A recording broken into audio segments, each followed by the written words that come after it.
So my subject for today's case is that virtual learning does more harm than good. My resolutional analysis is that this is a value case because the work best indicates that the subject is being evaluated.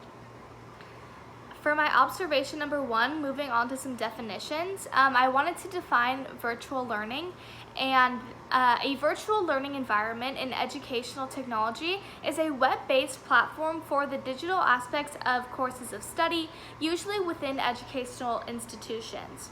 They present resources, activities, and interactions with the course structure and provide for the different stages of assessment.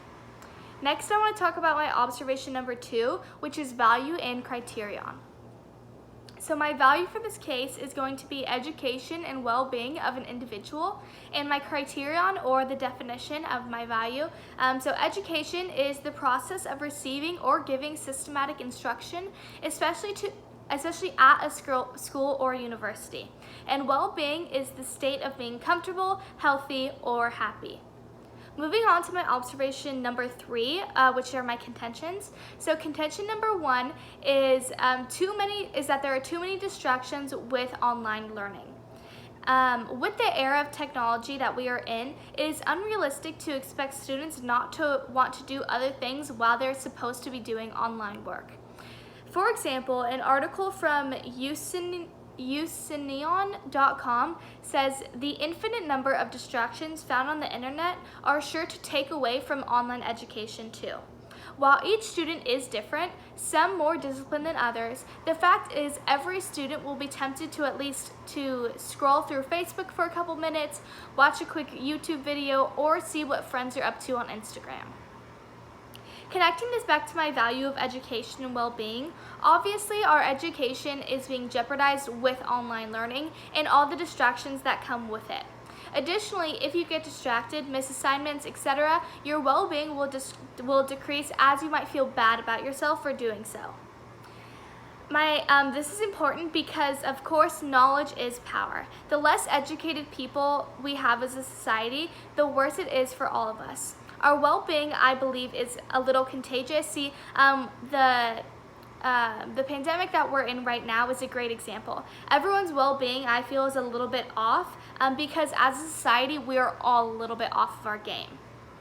Next, moving on to my contention number 2, which is online school promotes laziness and corrupts social life.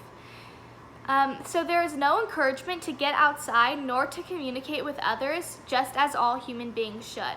For example, according to debate.com, at school you actually get to move around, whereas on a computer you just sit and do nothing.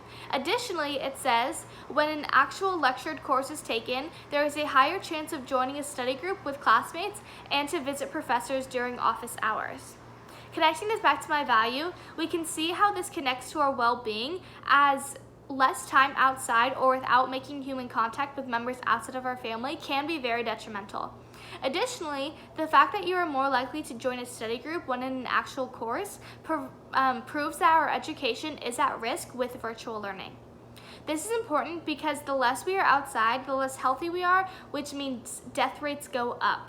Additionally, like I said, knowledge is power, and that means that many individuals will feel powerless in this world, feeling like they bring no value, and suicide rates could potentially increase.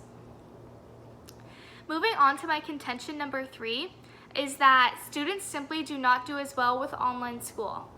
Without a social aspect, many distractions, and other personal factors, students are simply not performing as well with online school. For example, a Brookings Institution report found that students taking online courses, quote-unquote, perform substantially worse than students in the traditional in-person courses, and that experience in these online courses impacts performance in future classes and likelihood of dropping out of college as well.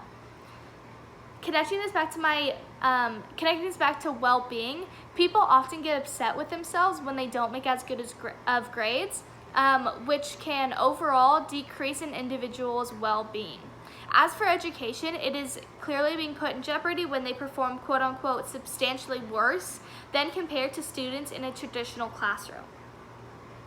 Now, this is important because if students are not doing good, then they may be facing pressure from their parents, which can ultimately lead to distance in their relationship, which produces toxicity in the family.